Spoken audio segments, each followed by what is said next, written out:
Hey, what is up guys, and welcome back to a brand new Exalted video.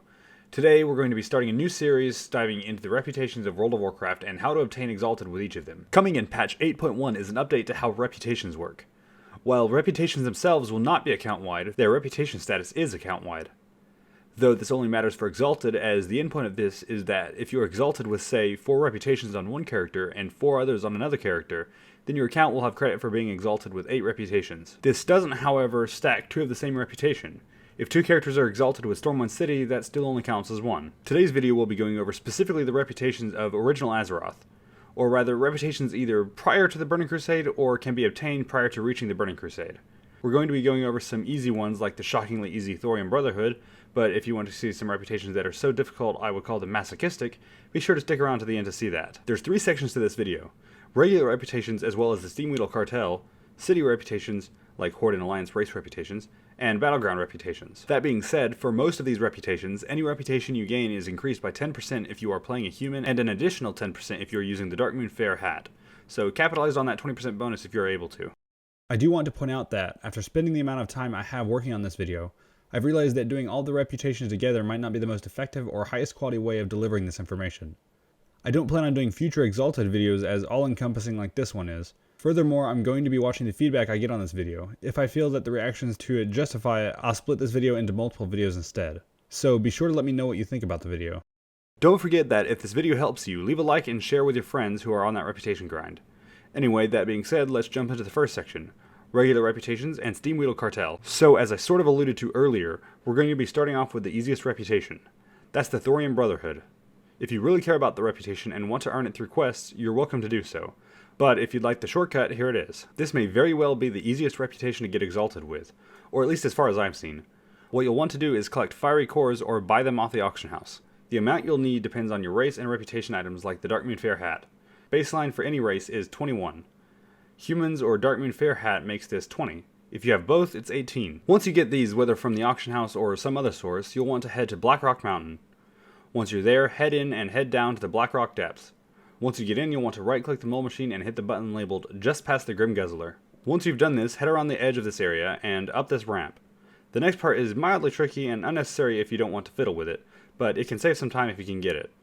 Anyway, head up to the door and target one of the Grim patrons within. You'll notice a small crack between the door and the wall. You'll want to move around that, spamming some ranged targeted abilities until you manage to chance upon hitting the patron. Once you do and a few of them come out, wait a few moments, then you can kill them all. After that, this fire elemental will come through and open the door, and you can kill him. Upon doing that, head on in and go over to this back corner to a guy named Lokthos Dark Bargainer. The alternative to this route is to go the correct way through the dungeon, which involves heading to this door once you get into the dungeon, then activating this machine to unlock the Shadow Forge. After doing that, head up this ramp, down this hallway, through this doorway and hallway, then down this long corridor, across the bridge, up the stairs, and over to the same corner. Talk to him and complete the quest Favor Amongst the Brotherhood Fiery Core to Exalted. That's all you had to do.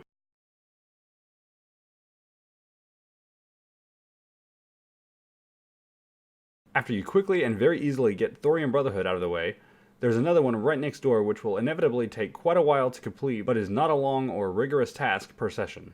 Heading into the Molten Core either by the entrance in the Blackrock Depths, or the much easier way by talking to Lothos, you can go ahead and start killing trash mobs, and you'll notice they'll give you reputation with Hydraxian Waterlords. Probably with one of the more silly names I've seen in World of Warcraft. The Hydraxian Waterlords reputation can be gained from trash mobs of Molten Core as mentioned before, as well as from the bosses of the raid. Each trash mob gives typically 20 reputation, sometimes 15. Each boss gives 100, save for Ragnaros who gives 200. In one run I managed 4,150 reputation, so to play it safe I'll assume 4,000 reputation per run. It is worth noting, however, the reputation gain from killing trash drops off after you reach Revered. So after that, it's about 1,200 reputation per run. You'll be looking at about 6 or so runs to be Revered, then a dreadfully high 18 more after that to Exalted with only bosses. I definitely recommend doing this on a human, especially while able to use the Darkmoon Faire reputation buff. With one of the two buffs, that 4k becomes 4.4k and the 1.2k becomes 1.3k. With both of them, I was expecting to get 20% increased rep, but was for some reason getting 32% increased. That in mind, the whole run could be at about 5.3k rep before Revered, and 1.6k rep after. Not that I'd necessarily recommend this, but if you only do the raid on Dark Moon weeks as a human, You're looking at about 5 runs to Revered, then 13 runs and a few bosses after that to get Exalted. Next, moving over to Kalimdor, I want to go ahead and get one started that inexplicably is Alliance only. It requires very minimal effort, but must be done over the course of 20 days. The upside to this is that there is a mount for it, as well as one for your Horde characters. So even if you make an Alliance character to do this as a Horde player, doing this reputation will reward you with a mount for your Horde as well. That's the Wintersaber Trainers. I have no idea why, but this is an Alliance-only reputation with no Horde counterpart, despite the fact that there is an identical quest chain for the Horde. Anyway, if you're Alliance, you can get started on this. I made a video that covers this and other mounts called 60 plus easy to get mounts, if you want to go and check that out after this video as well. For those of you looking to expand your mount arsenal a bit, there should be a card in the top right of this video. To start this, you'll want to head to Winterspring and find River and Frostwind, coordinates on screen, and get a discerningly named quest, Get Them While They're Young. Then head down and obtain 8 Frostsaber cubs to complete the quest and pick up They Grow Up So Fast. With this, you'll be given a Frostsaber cub to quest with that will eventually become the mount that you ride. If you fancy the RP of this, I'd recommend doing this on the character that you want to involve with this mount, as it is a 20-day commitment. Otherwise, pick it up on whatever character. Anyway, you can interact with that Frostsaber while in Winterspring, and this will give you a quest once per day from a pool of 3 quests. When you complete that quest, the Frostsaber will give you one of its whiskers. When you have 20 of these whiskers, you can turn that quest in and get your mount, as well as your newly exalted reputation with the Wintersaber Trainers. The end result is the same for any character, so it doesn't really matter too much with the reputation bonuses you have. So I wouldn't worry too much about them for this one. After getting that started, moving just a little bit to the west, we're going to go for the Timbermaw Hold reputation. This one's fairly straightforward. This should take you a little under an hour, maybe 45 minutes to an hour thereabouts. Make sure that before you start this reputation, you pick up 30 runecloth, either from an alt, the auction house, or grinding. You'll need them a little later for a chunk of reputation. What you'll want to do is head to the southern end of Felwood and find a furbolg named Grazle, or Grazle, whatever his name is. From him, pick up a talking totem, head a little south and turn that in, then pick up Rumbo Demands Honey, and Rumo Demands Justice. Head west and slaughter a small chunk of furbolgs, 15 to be exact, and collect 10 deadwood honey globs while you're at it. Then head back and turn that in. Then pick up Dance for Rumbo, and hang out a minute watching Drizzle and Furley. This sometimes kind of visually bugs, but just wait until the quest is marked complete. Head over and turn that in, then we'll be heading northward to Nafian. Talking to him, we'll pick up Deadwood of the North and Disarming Bears. Then from Furley, we'll pick up the quest Stupid Drizzle. Head down this hill and start killing the furbolgs, but make sure you're looting them to hopefully get these Deadwood headdress feathers. We'll need a lot of those later. Be sure to pick up the 7 weapons you need in the meantime while killing and looting these guys. At some point, most likely after completing the objectives of these quests, you'll want to find Drizzle in a cave. Complete this quest for him to pick up the Chieftain's Key. I killed him before this mistakenly, so I'm currently killing the others for reputation as well as for the feathers while I wait for him to respawn. You'll want to kill Chieftain Bloodmaw and get his key. Take that back to Drizzle, turn it into him, then head back to Nafian. Turn in Disarming Bears, Deadwood of the North, and Deadwood Ritual Totem. Then pick up Speak to Salfa. Head into the caves and you'll find Malosh. He has a quest called Runecloth. For that, you can turn in 30 Runecloth and he'll give you 1000 rep, or 1100 as human. After that, head the rest of the way through meeting Salfa on the other side. Turn in Speak to Salfa, then pick up Winterfall Activity and Delivery for Donova. Head south to turn in Delivery for Donova, then pick up Threat of the Winterfall and Falling to Corruption. Then head north and slaughter furbolgs, making sure to loot them for Winterfall Spirit Beads. You'll need 10 for Winterfall Activity, which takes tremendously more time than it should, but I was fairly lucky in the drops while recording this. At some point you'll want to come upon this cauldron and turn in Falling to Corruption, then head down to turn in that and Threat of the Winterfall. You'll notice I don't have all 10 Spirit Beads yet, but that's fine. Pick up Winterfall Runners, then head to the pathway scouting for the Winterfall Runner. Kill him and pick up the Winterfall Crate. You'll notice I just so happen to get the last Spirit Bead from him.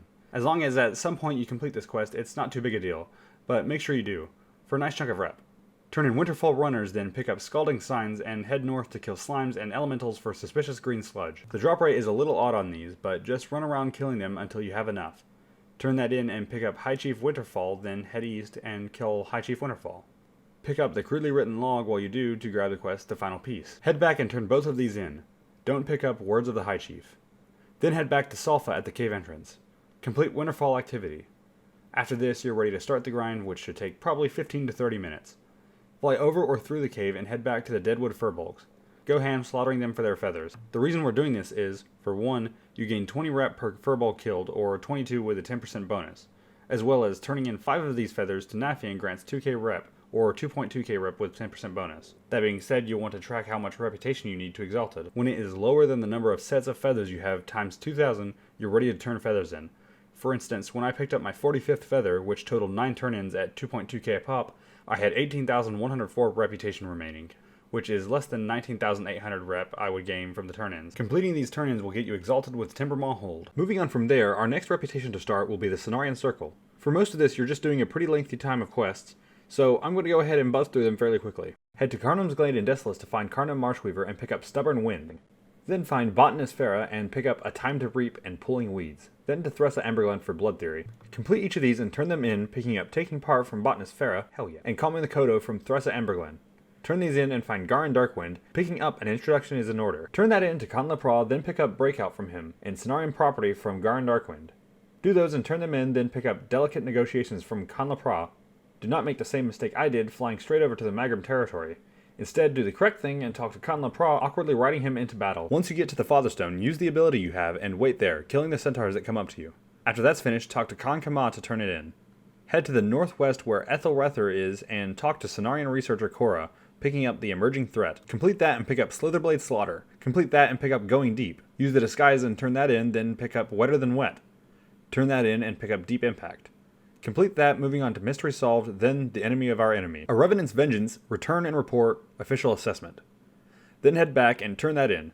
Then you'll want to head to the southwest of Desolace to Thargad's camp, picking up Infernal Encroachment and Portals of the Legion. Complete those, picking up Hunting Brendel. Complete that and pick up An Impactful Discovery, moving on to Cleansing Our Crevasse, if you know what I mean. Then turn that in. Then head back and pick up Will Work for Food from Khan Kama. Turn that in and pick up My Word is My Bond, then 3 Princes. Turn that in to Khan Shoto, then he'll give you Not So Fast. Turn that in. From here, you can pick up rep from the Ruins of Encourage. Each of the normal trash mobs should give you 10 rep, and perhaps more importantly, the bosses give you about 300. The final boss will give 600 instead of 300. Completing one run should grant you about 4,000 rep. That being said, something that may make this a bit easier is to start work on the Brood of Nozdormu, as the final repeatable for that reputation grants 500 reputation for both Brood of Nozdormu and Cenarion Circle. The two can stack, so make sure you do the Ruins of Encourage in addition to the Brood of Nozdormu strategy. Before we move on to the Brood of Nozdormu reputation, let's do a quick couple of quests to get 2 very easy reputations to Exalted. That's the Gelkis Clan Centaur and the Magram Clan Centaur. After completing the quest Not So Fast, you should be able to kill these Mauradine Maurauders for an item called Mauradine Prisoner Manifest. You'll want to get that and accept the quest it gives behind closed doors. Then you'll want to head south and enter this area with these fairly large doors, go in and talk to Korrah to turn that in. She will give you Time for Change, which you can then head out and find Khan Lepra to turn that into. After turning that in, Into the Fray will have you killing a bunch of demons. Then on to Death of Agagradon to kill one final demon, then turn that in and boom, 2 reps to Exalted. Magram Clan Centaur and Gelkis Clan Centaur. Anyway, speaking of Brood of Nozdormu from earlier, let's start that next. That reputation starts off at 0 of 36,000 hated, as low a reputation as you can possibly get, meaning 84,000 reputation until Exalted. But don't get too concerned, that's not as daunting as it sounds. While the whole process is rather time consuming, it doesn't take as long as you'd think. What I'd recommend doing prior to starting this is empty a decent number of slots in your inventory so that you can collect some items. After you do that, head to the Temple of Encourage. There are a number of quests you can complete after several runs of the raid which give transmog appearances as well as 500 reputation a pop in exchange for scarabs and idols. If you want, you can look for specific ones that you are able to do. I'll put a link in the description to where you can find a list. What I found was easier to do personally was just collect all of the items from the raid every run and just not count specific items. You'll get scarab coffer keys from each of the bosses, which you can use to open various scarab coffers you may find in the raid to collect these bags which contain scarabs and idols. Those scarabs and idols are what you need for the gear quests. I'll explain where to do the quest shortly, but make sure that you save them and don't turn them in until you have a certain amount of reputation. Various mobs in the raid will grant you pretty big chunks of reputation. There are too many to list off, so what would be best is to just kill everything you see and make a mental note of what gives reputation and what doesn't. The things that do grant reputation though usually give you 100 reputation, which is quite nice. Additionally, each of the bosses grant you 500 reputation with Brood of Nozdormu, and 200 reputation with Cenarion Circle. The only and by far best exception of this being Cthulhu at the end, who grants 2,500 reputation with the Brood of Nozdormu and 1,000 reputation with Cenarion Circle. In addition to this, you'll want to loot each boss that you kill in the raid. The reason being that all of them, except for Cthulhu for some reason, drop Kiraji Lord's insignias. You'll need a lot of these later. Save them up. I'll explain shortly. So anyway, after you run the raid, you should receive around 17,000 reputation if you're not using any reputation boosts. 18,700 is the same number with a 10% boost. That being said, you only gain reputation from the trash mobs until you are 1 point shy of friendly, which means you can gain a total of 44,999 reputation until the trash mobs are not useful anymore. 17,000 is clearly well below that number though, so run the raid a few times to get capped out with them. At this point, the bosses will give you reputation, but in addition to that, there are turn-ins you can do. The Kiraji Lord's insignias can be turned into Canderstras just after the first boss inside Temple of Ankiraj. Talking to him, you can turn in one for the repeatable quest Mortal Champions.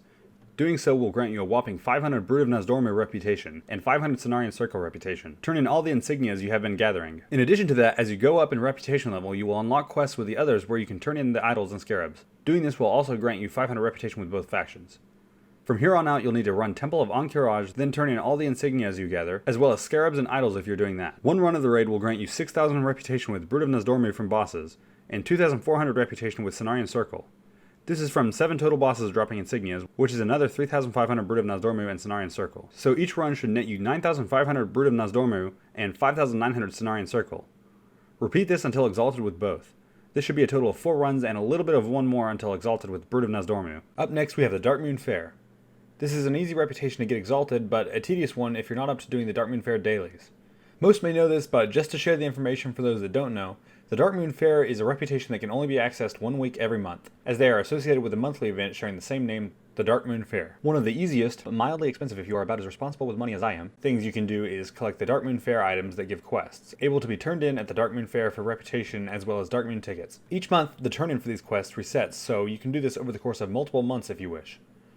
These items are as follows: Banner of the Fallen, Imbued Crystal, Ornate Weapon, Monstrous Egg, Mysterious Grimoire, Moonfang's Pelt, Fallen Adventurer's Journal, Captured Insignia, a Treaty on Strategy, and lastly, Soothsayer's Runes. Each of these items except Moonfang's Pelt can be obtained from various regular gameplay means while you hold the Darkmoon Adventurer's Guide in your inventory.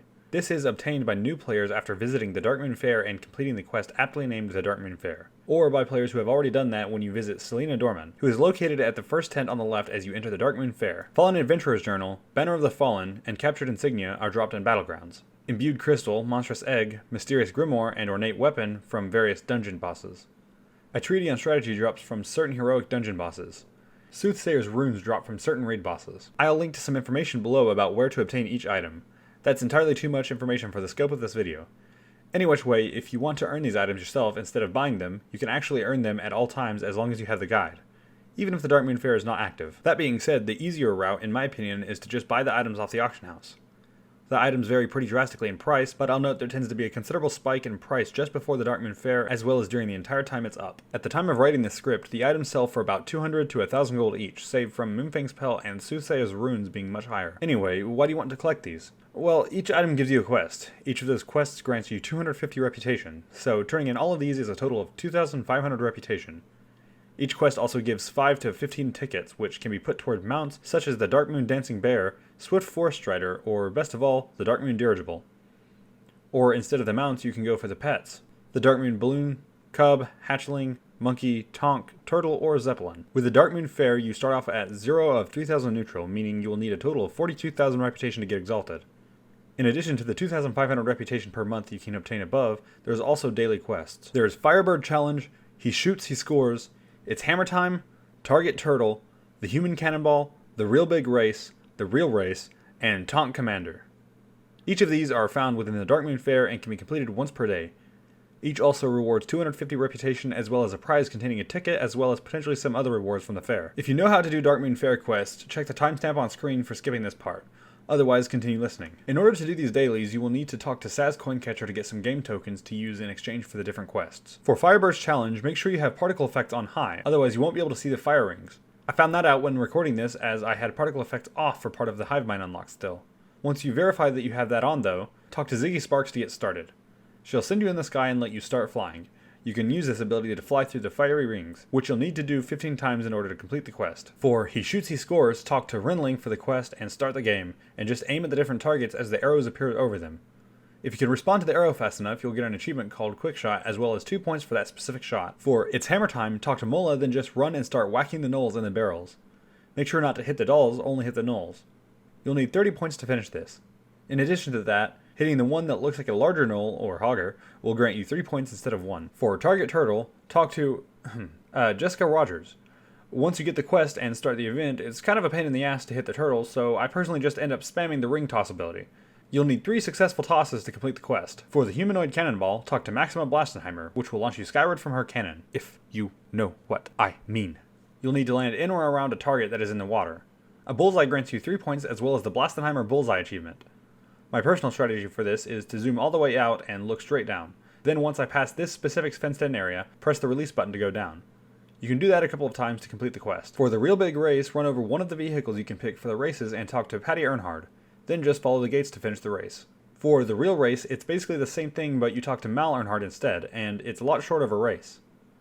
There's also some achievements associated with these for how fast you can go, so keep a lookout for those. Lastly, for Tom Commander, talk to Finley Coolshot to start the event. Then just roll around hitting the 1 button to destroy the targets that are set up everywhere. Hitting the 2 button will make you go a bit faster for a time too. Just make sure you aren't shot by the other tanks or the Zeppelins. If you want to casually have at this reputation, you can do whatever of these dailies when you feel like it, as well as turn in the monthly items you obtain, and it won't take too long to get Exalted. Then you can skip to the Ravenholdt reputation by going to the timestamp on screen. But if you want to power through it, completing each of these dailies will give you 2,000 reputation each day, or 14,000 reputation across 7 days. If you want to speed this up slightly, you can also do the dailies twice on the Sunday the fair is in. Once before the dailies reset at 8 AM Pacific time, and once after, totaling 16,000 reputation for the week, or 18,500 with the item turn-ins. In addition to this, once per fair there is a quest for each primary profession that also grants 250 reputation and 4 tickets each. And of course one for each of archaeology, cooking, and fishing, awarding 250 reputation and 3 tickets each. Lastly, there is another quest you can obtain from Carrie Hicks, the strongest woman alive, called Test Your Strength. Basically, as long as you have the Darkmoon Adventurer's Guide with you, this is a quest to kill 250 enemies that would give you experience or honor. This quest gives 250 reputation and 10 tickets, so you can also get 1,500 additional reputation from the above mentioned quests. This brings the total from each month of a full-on Darkmoon Faire to 20,000 reputation and 176 tickets. That reputation is increased to 22,000 if you are a human or have the Darkmoon Faire hat, or even more if you have both. And you should definitely have the hat in this case. My reason for telling the tickets you'll get is because this will be a good way to get a few more mounts and battle pets if you're dedicated enough for this. That being said, most races will be able to get Exalted after 2 full-on months and a little bit of a 3rd month. Humans will be able to get Exalted after just 1 full-on month and most of another full-on month. Now that we've got that face full of words out of the way, we can move on to seemingly one of the most masochistic reputations I've encountered. Ravenholdt.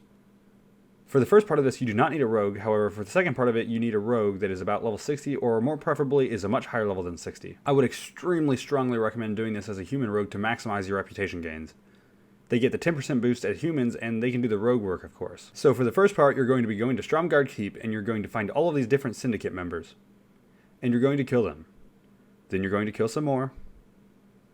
Then you're going to kill some more. Then you'll kill some more. Then kill some more. Once you've done enough of that, then you'll kill some more. Your reputation with Ravenholdt starts off at 0 of 3,000 neutral, which means you'll need the normal 42,000 points to get to Exalted. Each and every one of these kills will grant you 5 points toward that. The thing you have to do for the latter end of this reputation gives about a similar reputation yield per time spent working toward it, however, but I recommend splitting them up so you can avoid burnout as much as possible. Once you get to 1 point shy of Revered with Ravenholdt, these kills will no longer give you reputation. That being said, from 0 neutral to Revered, you're looking at about a whopping total of 4,200 kills. At the fastest rate I could muster of 10.7 kills on average per minute, you're looking at about 392.5 minutes, or 6.5 hours. As I said, this is a masochistic reputation to grind. Once you reach that limit though, you'll need a rogue. Either a great friend to farm this stuff for you, an alt, or the one you're grinding this reputation on. For the remaining 21,000 reputation, you're going to need boxes. Lots and lots of boxes. Like, a lot of boxes. You'll need to pickpocket heavy junk boxes from various mobs. You can get these boxes from different places, but what seems to be the best source of them is these guys lined up outside the Blackrock Stronghold in Burning Steps, and running through Lower Blackrock Spire pickpocketing everyone in sight. These junk boxes, in groups of 5, can be taken to Winstony Wolfie in Hillsbred Foothills, Ravenholdt Manor, and be turned in for 75 reputation. Using the Lower Blackrock Spire method, you can get what seems like about 75 to 150 of these an hour, which amounts to about 1,125 to 2,250 reputation per hour. To put into perspective how important it is to do this as a human if you're able, the 4,200 kills earlier becomes 3,819 kills, a whole 381 kills less. And that 1,125 to 2,250 reputation from the Lower Blackrock Spire becomes 1,237 to 2,475. This may not seem like a lot, but assuming 10.7 kills per minute during the first part and 2,250 reputation per hour from the second part, you're looking at non-human characters taking about 15.5 to 16 hours of farming. Assuming 10.7 kills and 2,475 reputation per hour, you're looking at 14.5 hours, so potentially as much as 1.5 total hours being saved. Related to this, you can try getting Syndicate as well, which is the exact opposite of Ravenholdt, but I'd discourage it unless you're really wanting to get it for roleplay purposes. The reputation maxes out at 2,999 of 3,000 neutral, and you can never get it above that.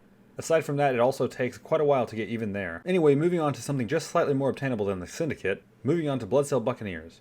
According to Wowhead, this reputation doesn't count toward various Exalted achievements. As of making this video, I haven't tested this personally and don't plan to, as I like not being mauled by goblins just for passing by. So proceed at your own risk.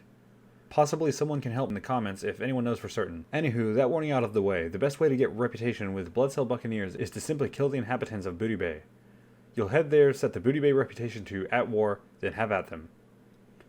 Different units give different reputation, but do note that the trade-off is massive. Killing one guard decreases reputation with Booty Bay by 125 points, and the rest of the Steemwheedle Cartel by 62.5 points. That being said, it grants a grand total of 25 points of reputation for Bloodsail Buccaneers per guard killed. The guards are also mildly difficult, so I'd recommend that if you're going to do this, bring a couple of friends to speed this up. They'll also net you and keep spawning while you're there, so be warned of that. On the opposite face of that coin, getting to Exalted with the Steemwheedle Cartel is just a bunch of quests, then some pirate killing. The reputations within this larger faction are Booty Bay, Everlook, Gadgetzan, and Ratchet. If at some point you've crossed swords with the goblins and have found yourself unfriendly or worse with any of the individual factions, you can always complete turn-ins in each of the zones to get back to neutral. For Booty Bay, this is Traitor to the Bloodsail found in Cape of Stranglethorn. For Everlook, this is Making Amends in Winterspring. For Gadgetzan, this is War at Sea in Tanaris. For Ratchet, this is Mending Old Wounds in Northern Barrens. I'll leave links to each of these quests requiring different materials in the description down below. Relating to those locations, each of the reputations can be quested for in those respective locations as mentioned before. Booty Bay and Stranglethorn Vale, particularly the Cape of Stranglethorn, Winterspring for Everlook, Tanaris for Gadgetzan, and Barrens for Ratchet. I'll put links in the description down below for lists of quests for each of these reputations, but what I'd recommend doing is downloading the add-on Holy, as this will put exclamation points on the map where you have quests you can get or work toward. It's very useful. Another thing worth noting is that most, if not all, of the quests give spillover reputation with the other reputations. Usually it's about half of the reputation you get for the main reputation the quest is for. So doing a Booty Bay quest will typically give you half the same reputation for Everlook, Gadgetzan, and Ratchet. Now on to the next section. Classic faction reputations. Well, I say classic factions. Really, I mean any of the Alliance and Horde factions. There's going to be 7 for each, and you can obtain each of them in the same way. You want to buy a tabard appropriate for the faction you intend to earn. As you can see here, I'm buying the Stormwind tabard. After buying the tabard, you'll want to head to Northrend and head to Storm Peaks so that you can go into the dungeon Halls of Lightning. You can do this with other dungeons, but I found this one to be one of the quickest to do this with. Equipping your tabard, you can run the dungeon and proceed to get around 2,700 reputation per run. You can take this at whatever pace you want, but I'd recommend trying to clear the dungeon in a little over 6 minutes, so you can be thorough.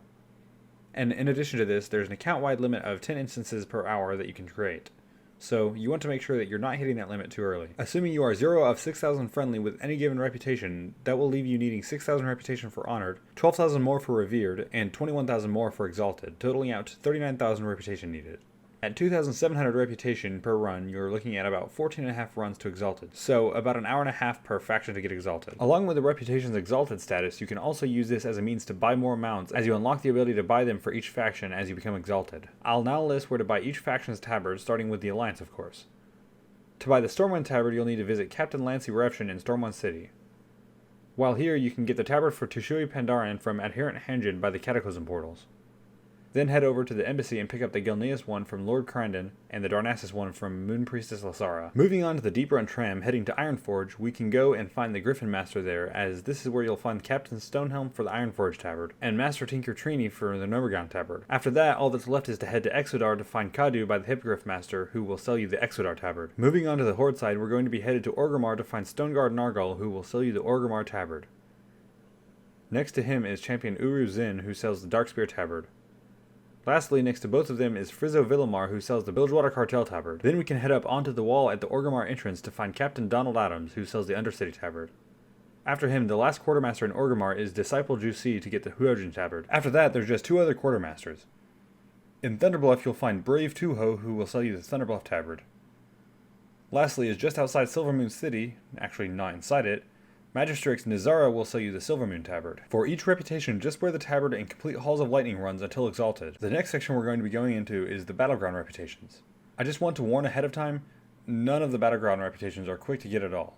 Either which way, that being said, starting this off we'll be aiming for Silverwing Sentinels if you're Alliance and Warsong Outriders if you're Horde. This is for the Battleground Warsong Gulch. If your team captures the flag, or if your team wins, you gain 100 reputation with their respective faction. If you lose the battleground, you gain 35 reputation. That being said, you start off at 0 of 3,000 neutral with your respective faction. At 42,000 reputation, that's a lot of battlegrounds for this faction. The other battlegrounds aren't too different either. But, best case scenario, your team wins with 3 flag captures, you're looking at 400 reputation per battleground, which is 105 battlegrounds. Again, assuming you win with 3 flag captures each and every single one. Worst case scenario isn't too much more. Heck, it's only, well, 1,200 battlegrounds if you lose every single one with 0 flag captures. It could be worse though. According to Wowhead, the reputation for this used to be gained exclusively through being the carrier of the flag when it is turned in. And you only got 35 reputation per turn-in instead of 100, which meant as many as 400 games of you being the flag carrier for 3 flag turn-ins. What a nightmare. Anyway, Warsong Gulch out of the way and onto Arathi Basin. The faction you'll be looking for is the League of Arathor for Alliance and the Defilers for Horde. For this one, you're just going to be grinding reputation by getting points in the battleground. Every 100 points your team gets in the battleground, you gain 50 reputation. So for a complete victory, 1,500 points, you're looking at 750 reputation, which is a decent bit better than the Warsong Gulch ones. Even if your team loses, it's not too bad a gain. Even if you get just 500 points on your side, which seems a little difficult, you're getting 250 reputation per battleground. That being said, you again start at 0 of 3,000 neutral and are looking at 42,000 reputation. Best case scenario with 750 reputation per battleground, you're looking at about 56 battlegrounds. And worst case scenario with 250 reputation per, you're looking at about 168. The next reputation, and the last not only in this section but also this video, is the Alterac Valley reputation. For the Alliance, it's the Stormpike Guard. For the Horde, it's the Frostwolf clan. Like the others, you're queuing up for your battleground, Alterac Valley in this case. I could be wrong on this one, so bear that in mind before I continue. This is all based off my own playing in the battlegrounds, as I couldn't find any specific information about this online. Killing non-player enemy units grants 5 reputation per. Killing enemy player units grants just 1 reputation per. And when your team captures a tower, you gain 25 reputation. I was having unusual results with Alterac Valley while recording this video, and Alliance was consistently losing, so that's most of the information I have to work with. It is also worth noting that there are quests you can do in your base as well, but from the limited experience I had with them, it didn't seem worth it. It was less than 15 rep per quest turn-in, which is already a chore even before the fact that you'll have to be grinding this battleground a lot to get Exalted. In case you want to do them, I'll link to a list of the quests in the description down below. In each match lost, I was gaining a pretty consistent 325 to 400 reputation per battleground. Given the normal goal of 42,000 reputation, you're looking at a pretty dreadful 116 Alterac Valley matches to Exalted. That's the last one for today's video. Let me know in the comments what you think about the video, be sure to let me know if it helped you out, and share the video with that friend that you have that's looking to expand their list of Exalted reputations. Did the video help you out? I'd love to hear about it in the comment section down below. And while you're down there, leave a like if you liked the video, and be sure that if you want to see more content like this, you get subscribed and hit that little bell. Anyway, that all being said, thank you very much for watching. I hope you have a fantastic rest of your day, and I'll see you next time.